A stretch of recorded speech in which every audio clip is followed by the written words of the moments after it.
आरोपी मानिए, दोषी को दोषी मानिए, गुंडा को गुंडा कहिए, दंगाई को दंगाई कहिए, बात इतनी सी है। बिल्कुल नहीं, गुंडा को गुंडा कहने में क्या दिक्कत है? पत्थर बरसाने वाले को पत्थर बरसाने वाला कहने में क्या दिक्कत है? सरकार के संरक्षण में दंगा हो रहा है, सरकार की मौजूदगी में हो मतलब रहा है। सरकार कह रही है कि पत्थर बरसाओ, मौजूदगी में सरकार कह रही है।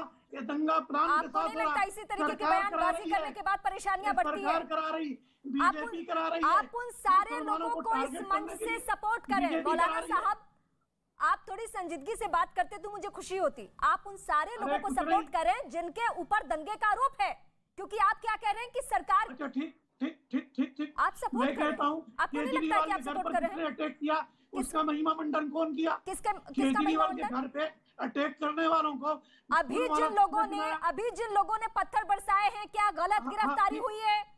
क्या गलत गिरफ्तारी हुई है? कार्रवाई करो, पत्थर बरसाने वालों पर गोली बिल्कुल यही तो हम कह रहे हैं। निखत अब्बास कौन कह रहा? धन्यवाद। आप मौलाना साहब को पहले चुप करा लीजिए, क्योंकि मैं चिल्लम चिल्ली की डिबेट नहीं करना बचा रहे? भगवा गुंडों को चिल्ला रहे हैं, मैं बोल रहा हूँ। निखत जी को सुन लीजिए। कौन बचा रहा?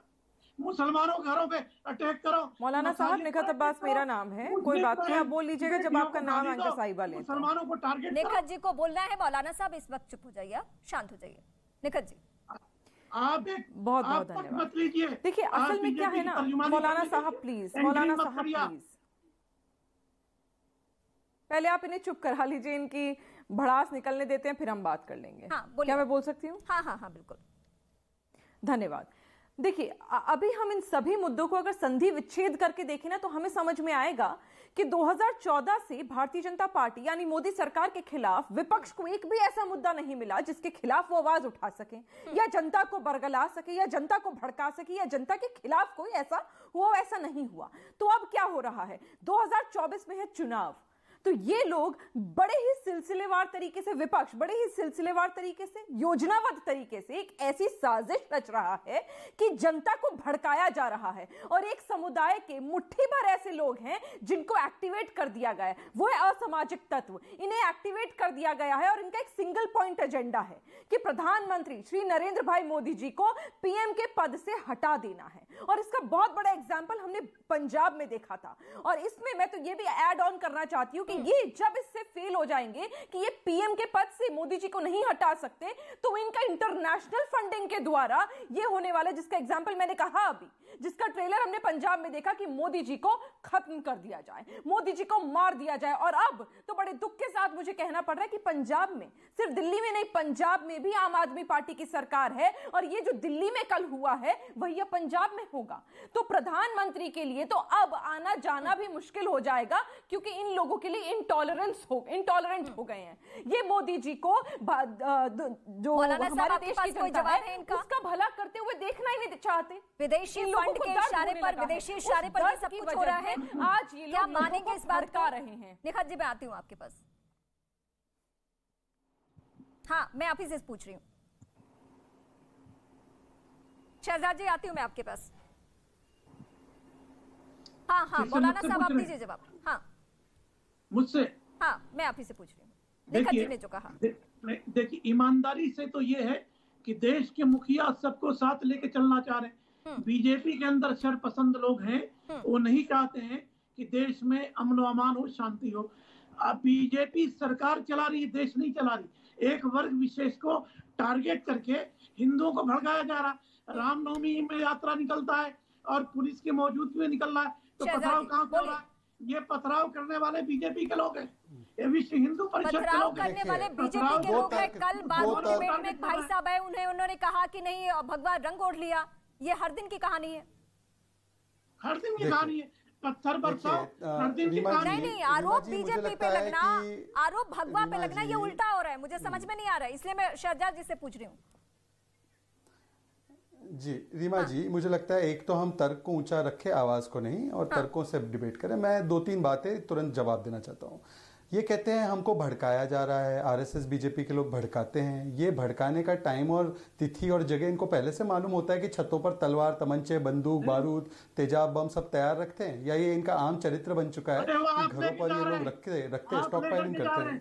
अरे फिर भड़क गए, अरे मैं तो मुसलमान ही हूँ, क्यों भड़क गया? मौलाना भड़को मत, ये भड़कने की विशेष, ये जो विशेष अधिकार मिला है ना भड़कने का, इसी के चलते सारी दिक्कत हो रही है मौलाना। ये विशेष अधिकार मिल गया ना वोट बैंक का कि मैं भड़क जाऊंगा हर चीज पर, हिजाब पर फैसला आएगा मैं भड़क जाऊंगा, लाउड स्पीकर पर फैसला आएगा मैं भड़क जाऊंगा, भगवा झंडा आएगा मैं भड़क जाऊंगा, जय श्री राम कोई बोलेगा मैं भड़क जाऊंगा, हिंदू दिखेगा मैं भड़क जाऊंगा, पुलिस दिखेगी मैं भड़क जाऊंगा, तिरंगा दिखेगा मैं भड़क जाऊंगा। ये भड़कने का जो वोट बैंक वीटो पावर है ना, इसी की जड़ में सारी समस्या है।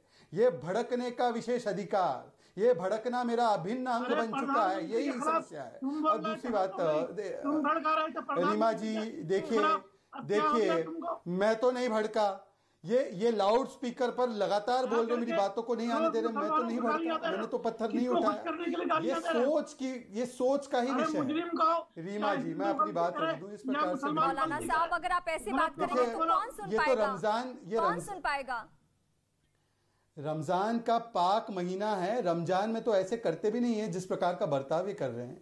रमजान में तो मुझे लगा पहली बार मौलाना बोलेंगे सबको कि अपने घरों पे जो तेजाब बम, पेट्रोल बम, एटम बम, पता नहीं कौन कौन से बम रखे इनको हटा दो। शर्म नहीं आती तुमको? रीमा जी मैं अपनी बात रख दूं, ये बिना मुझे 5 सेकंड टोके कोई बात नहीं होती है, 5 बार टोक देते हैं 5 सेकंड। आप सुन लीजिए, एक बार सुन लीजिए शहजादी क्या कह रहे हैं। लोगों से अपील करो, दंगाइयों के खिलाफ कार्रवाई करो।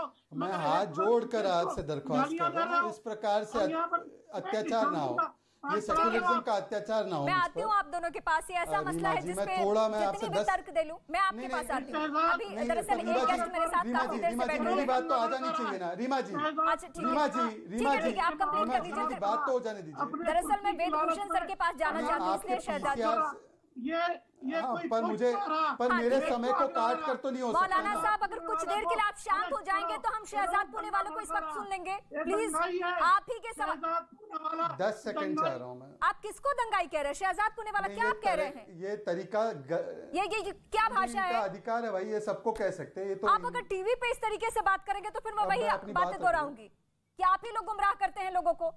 ठीक है, अब मैं ठीक है, हाँ शहजाद जी। मैं बस 15 सेकंड में अपनी बात रखना चाहता हूँ। 15 सेकंड में देखिए ये दिक्कत है ना, आज बुलडोजर कहाँ चलना चाहिए?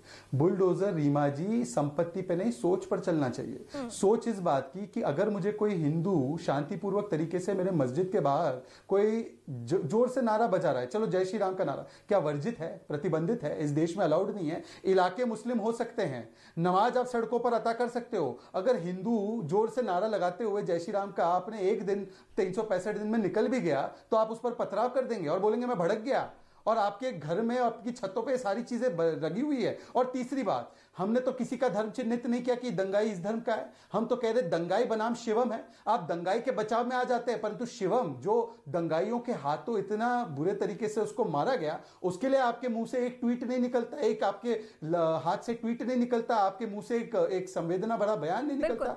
ये क्यों होता है? दंगाइयों के लिए आपका दिल धड़कता है, पर शिवम के लिए आपके लिए इतनी निर्ममता। बिल्कुल, सोशल मीडिया चेक कर लें या टीवी डिबेट्स में देख लें, जो लोग इस तरीके की भाषा का इस्तेमाल कर रहे हैं कहीं ना कहीं वो दंगाइयों को और शह दे रहे हैं। यही